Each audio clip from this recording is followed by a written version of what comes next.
ఇందిరమ్మ చీరలు వచ్చినాయని చెప్పేసి చెప్పారనమాట. మాకు తీసుకుందామని చెప్పేసి వెళ్తున్నాను. దెబ్బలు పడితే తిన్నామనుకో.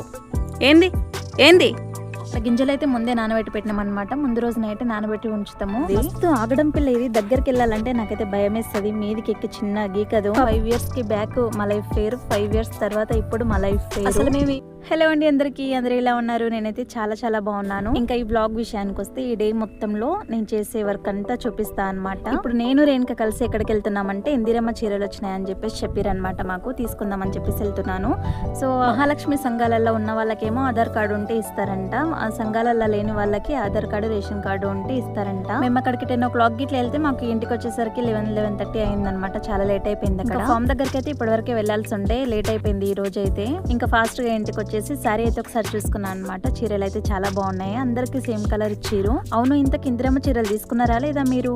ఇంకెట్లా ఆఫ్టర్నూన్ అవ్వస్తుందని చెప్పేసి లంచ్ బాక్స్ కూడా తీసుకుని వెళ్తున్నాం అనమాట ఫామ్ దగ్గరికి ఒకటేసారి. మా మనీ ప్లాంట్ చూసిరా ఎంత పెద్దగా అయిందో. రీసెంట్ గానే నాటినేమో చాలా తొందరగా పెరిగిపోయింది. ఇప్పుడు దాన్ని ఎక్కడ పాతికేయాలని చెప్పేసి పెద్ద టాస్క్ అనమాట. మాకు ఫామ్ దగ్గరికి వెళ్ళగానే ఫస్ట్ కోడి పిల్లలు వదిలేసి బయటికి గింజలు అయితే పెట్టుకుంటాం అనమాట, గాబులల్ల పుంజులకు. ఇంకా ఇక్కడ గింజలు అయితే ముందే నానబెట్టి పెట్టినాం అనమాట. ముందు రోజు నైట్ నానబెట్టి ఉంచుతాము. ఇంకా ఈ గుర్షి అయితే రీసెంట్ గానే వేసినాం అనమాట. నేను ఇంతకు ముందు ఒక షార్ట్ లో కూడా చూపించిన. మేము మామిడి తోటలో నుంచి షెడ్ షిఫ్ట్ అయిన దగ్గర నుంచి మాకు ఇక్కడైతే నీడలకు కొంచెం ఇబ్బంది అవుతుంది. ఇప్పుడు ఈ గుర్షెలున్న పుంజులన్నీ ఇంతకు ముందు ఎండకున్నాయి అనమాట. బయట వర్షాలకు ఎండలకు భలే ఇబ్బంది పడుతున్నాయి. అందుకని చెప్పేసి ఈ షెడ్ అయ్యాక తప్పలేదనమాట. వేయడం మాత్రం బాగానే వేసినాం, కానీ వీటిని క్లీన్ చేసుకోవడానికి, గాబుల కింద తోమడానికి మాత్రం మాకు మామూలుగా లేదు, దూల తీరిపోతుంది. ఇంకా నేను రేణుకి ఇద్దరం కలిసి మేతలు అయితే పెట్టుకుంటున్నాం అనమాట. ఈ షెడ్ లో పెట్టడం అయిపోయింది. ఇప్పుడు కింది షెడ్ దగ్గరికి అయితే వెళ్తున్నాము గింజలు పెట్టడానికి. ఇంకా ఈ మేతలు పెట్టుకోవడం అయిపోయేసరికి గంటన్నర అయితే అవుతుంది అనమాట మాకు. అంటే లంచ్ టైం అయితే అవుతుంది ఖచ్చితంగా. ఇంకా మేతలు పెట్టడం అయిపోయిన తర్వాత కాసేపు రెస్ట్ తీసుకుని తినేసి ఇంకా మళ్ళీ పని అయితే స్టార్ట్ చేసుకుంటాం అనమాట. ఇంకా గింజలు పెట్టుకుని వచ్చేసరికి మళ్ళీ అనికైతే ఫుల్ ఆకలి అవుతున్నట్టుంది. నన్ను చూసి తెగ అరిచేస్తుంది. మస్తు ఆగడం పిల్ల ఇది. దగ్గరికి వెళ్ళాలంటే నాకైతే భయం వేస్తుంది. మీదికి ఎక్కి చిన్న గీకదు. పాపం అదేమో ప్రేమతో దగ్గరకు వస్తే దాని గోర్లేమో గీసుకుపోతాయి. అందుకని చెప్పేసి వెళ్ళాలంటే భయం నాకు. దానికి అన్నం పెట్టేసి మేము కూడా తినేసి మళ్ళీ కోళ్ళకి నీళ్ళు అయితే మారుస్తున్నాం అనమాట. అంటే ఇందాక గింజలు పెట్టినప్పుడు ఫస్ట్ గింజలు పెట్టి నీళ్ళు పైకి పెడతాం అనమాట.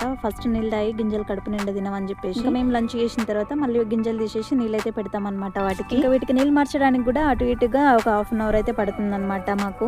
ఇంకా తర్వాత షెడ్లు అయితే క్లీన్ చేసుకుంటాం అనమాట. రోజు క్లీన్ చేసుకుంటాం షెడ్లు అయితే. మేము ఈ ఒక 2 పెద్ద షెడ్లు మాత్రం 2-3 రోజులకు ఒకసారి క్లీన్ చేస్తాం అనమాట. ఇంకా ఈ చిన్న షెడ్లు మాత్రం రోజు క్లీన్ చేసుకుంటాము. లేదంటే గోమారు పడుతుంది. గోమారు ఇట్లా పడితే అదొక తలకాయ నొప్పి. మళ్ళీ మందులు కొట్టడం, అవి చేయడం, ఇవి చేయడం, కోళ్ళు కూడా భలే ఇబ్బంది పడతాయి. అసలు పెక్కలు ఇబ్బంది అంతా ఎందుకని చెప్పేసి ముందే జాగ్రత్త పడతాం అనమాట మేము గోమారి పడకుండా. ఇంక ఇక్కడ కోళ్ళు గుడ్లు పెట్టినాకే మరేనికైతే ట్రైల్ కడుతుంది అనమాట కోళ్ళ కోసము. ఈ ట్రైల్ గిట్లా కట్టకపోతే ఇవి ఎక్కడంటే అక్కడ గుడ్లు పెడుతున్నాయి. కాకులు అయితే అసలు ఉంచుతలేవు, ఎత్తుకపోతున్నాయి అనమాట. ఇట్లయితే కాదని చెప్పేసి ట్రైల్ అయితే కట్టిందనమాట. లోపల ట్రైల్ కడితే లోపలికైతే ఏం రావు కాకులు. కింద గొనబుంత గానీ ఇట్లా గడ్డి గానీ వేసుకుంటే వాటికి కొంచెం మెత్తగా ఉంటది. గుడ్లు కూడా పగిలిపోకుండా ఉంటాయి అనమాట జాగ్రత్తగా. ఎప్పుడైనా పొరపాటున గుడ్లు ఇట్లా వాళ్ళకి కొట్టుకుంటే గడ్డి ఇట్లా మార్చాలి, లేదంటే విపరీతంగా పడుతుంది గోమారి. క్లీన్ చేసుకున్న తర్వాత చూసిరా ఎంత నీట్ గా అయిపోయిందో షెడ్. ఎప్పటికప్పుడు క్లీన్ చేసుకుంటే కోళ్ళకు కూడా ఏ రోగాలు రావు అనమాట. ఇంకా ఈ పనులన్నీ చేసుకునే వరకు మాకు ఈవినింగ్ 4 అయితే అవుతుంది అనమాట. మళ్ళీ అప్పటి నుంచి పిల్లలకి మేతలు ఇట్లా వేసుకొని కమ్ముకోవాలి. ఈ తుల్వోడు చూసిరా ఎట్లా ఊరికి వస్తున్నాడు గింజలు చూడంగానే తినడానికి. అస్సలు మాటినదు, మస్తు తుల్వ వేస్తుంది. ఇదైతే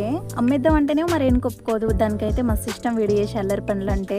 అసలు గొర్రెలు గింజలు తినడమే మాకైతే కొత్తగా అనిపిస్తుంది. మాకు ఇక్కడ సెట్ అయితే అని చెప్పేసి అవి తీసుకొస్తే మేము కోళ్ళ గింజలు వేసి అవి వెళ్ళి తింటున్నాయి, అరగక చచ్చిపోతున్నాయి. రీసెంట్ గా 10 గొర్రెలు తెస్తే అన్ని చచ్చిపోయి ఇంకా ఈ 2 గొర్రెలు అయితే మిగిలినాయి అనమాట.